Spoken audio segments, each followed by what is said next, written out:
nayikuye muri website ya New Species. New Species iyo ugiyeyo ugafata link ya product runaka yabo ukaza ukayishyira hano, iyo ubonye umukiriya hano kuri Facebook, wowe ikintu ukora uhita uvugana n'uwo mukiriya, wamara kumubona ugahita ugenda ugahita wandikira New Species ko wazaniye umukiriya.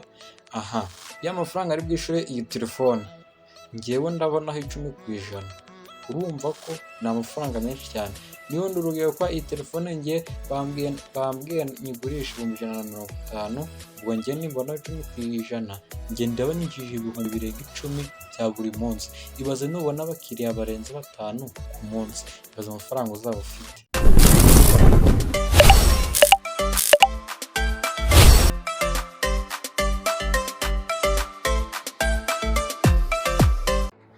Wari uzi ko iyo Facebook uri gukoresha aka kanya yaguhindurira ubuzima, ku buryo ku munsi wajya winjiza arenga 5,000 bya buri munsi? Bigusabye kwamamaza gusa, icyo usabwa ni gukora subscribe, share and comment, utibagiwe na like. Iyi Facebook ushobora kuyiba uyikoresha ureba video na chattinga, ariko iyi Facebook dufitiye uburyo bwinshi twakunyuzamo amafaranga. Harimo ibyo bita advertisement, kwamamariza amasoko, amakampani. Twihuse turahita tuza hano muri Facebook. Numara kuza muri Facebook yawe, urahimukana muri page imeze gutyo. Noneho twebwe hano tugiye gukoresha, urareba kuri utwo option turi hejuru, uhereye ibumoso hariho akaboro ka mbere kameze nk'inzu, ako ka video ka kabiri, naho ka gatatu kameze nk'inzu gafite forme y'inzu.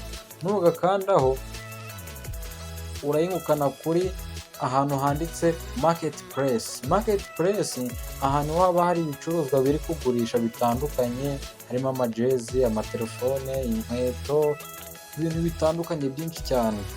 Harimo kugurisha za Pi Network. Umuzikeneye mwabagana ngabo baba barimo benshi. Hano twebwe kwa tugiye kugurisha, turaza haranditse sell, urahakirika. Numara kuhakirika, telefone hano handitse ngo create new listing. Hano tugiye guhitamo nyine uburyo intoza category iki product tugiye kugurisha hano. Turahita duhitamo kuri home for seller or rent.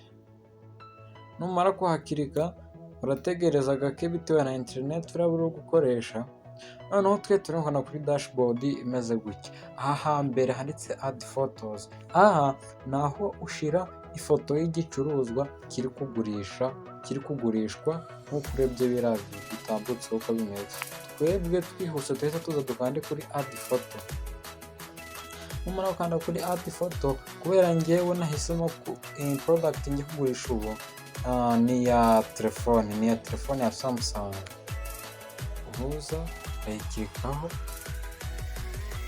Noneho guys, akandi kantu nibagiye kubabwira, iyi foto nayikuye muri website ya New Species. New Species iyo ugiyeyo ugafata link ya product runaka yabo ukaza ukayishyira hano, iyo ubonye umukiriya hano kuri Facebook, wowe ikintu ukora uvugana n'uwo mukiriya, wamara kumubona ugahita ugenda ugahita wandikira New Species ko wazaniye umukiriya. Y'amafaranga ari bwishyure iyi telefone, ngewe ndabonaho 10%. urumva ko ni amafaranga menshi cyane. Niyo ndi urugero ko iyi telefone ngiye bambwiye nyigurisha 150, ubwo ngiye nimbona 10%, ngiye ndaba ninjije ibihumbi birenga 10 bya buri munsi. Ibaze nubona abakiriya barenze 5 ku munsi, ibaze amafaranga uzaba ufite. Twebwe hano tuhita duhitamo title y'icyo gicuruzwa ni Samsung Galaxy S24. Noneho uko bavuze ngo ngenda yigurisha ibihumbi 150. Numara kuyahitamo aha kuri category n'ubundi uhita uzandikemo home seller. Noneho hano kuri description uravuga uburyo telefone ikora.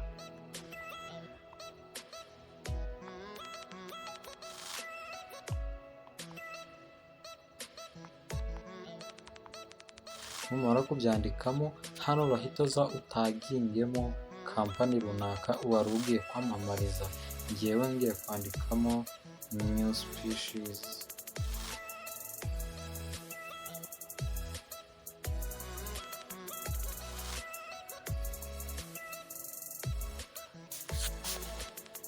Numara kuyihitamo maze kuzuza byose, urahita ucekinga urebe neza Samsung, urebe n'amafaranga yashyizemo ya location, n'uba uri no mu Burundi urarekeramo iyo.